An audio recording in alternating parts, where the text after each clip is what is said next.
นะอย่าปกติมันนี่สอบทดสอบตัวจริงเลยแต้มวงจรเนาะแต้มวงจรแล้วก็ทดลอง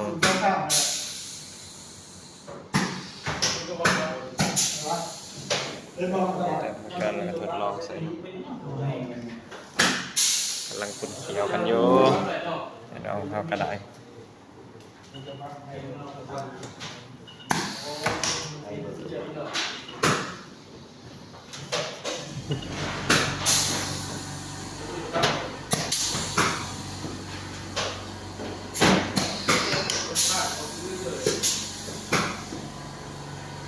ตั้งทดลองกันจ้ะเนาะทดลองยังไปบ่อยเลยเฮ็ดวงจรบุญจรไปกันนะปนี่บอกก็ปนี่ก็ยังวงจรที่2นะไหนบอกได้ไปข้าวคนเดียวนี่ถึงนะนี่มีดอกหมดละ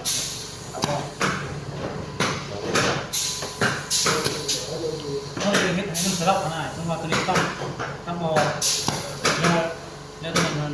บอสมันกันขนาดระบบประตูรถเมล์เนาะประตูรถบัสต้องมาใส่นี่ต่ำของลมของนี่เนาะ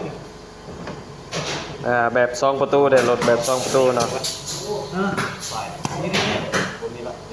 ประตูหน้าและประตูหลังเนาะขอโทษเนาะ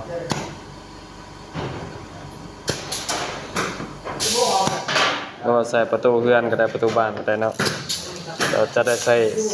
2ปุ่มเนาะ2ปุ่มกด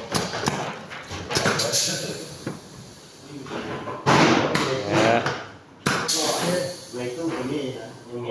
นะโอ้ยใส่ไปนะนะโอ้ยต่อที่อย่าไปดูว่าการตรงนี้นะครับสีด้วยเอาอุปกรณ์ทั้งเบิร์ดนี่มาใส่2ตู้เนี่ยเขาจะมาบนวงจรตัวนี้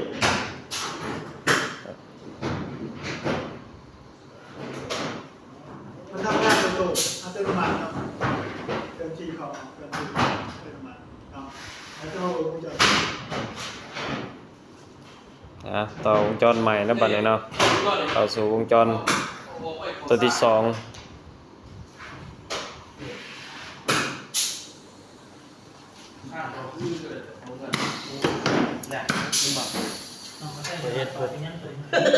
ทางนี้ก็ได้ทางนี้ได้จากวงจร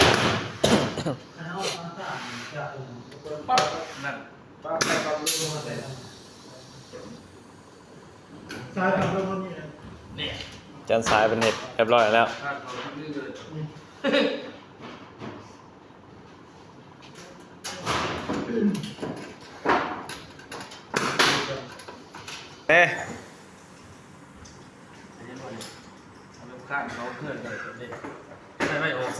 จะให้ควบคุมด้วยระบบไฟอยู่เนาะแต่ว่าไปได้ดีเดี๋ยวนี้ไปได้ดีเดี๋ยวนี้นะแล้วเข้าระบบ PLC เนาะ PLC ทัมเมอร์ทางเซกองเขาก็คุณเขียวได้นี่เนาะ2 ปีให้มีผลคนว่าเพื่อป้องกันเอาอุปกรณ์สื่อกันเองกับซ้อนนำโครงการไปเลยเนาะเห็นได้แท้ซ้อนได้แท้เนาะ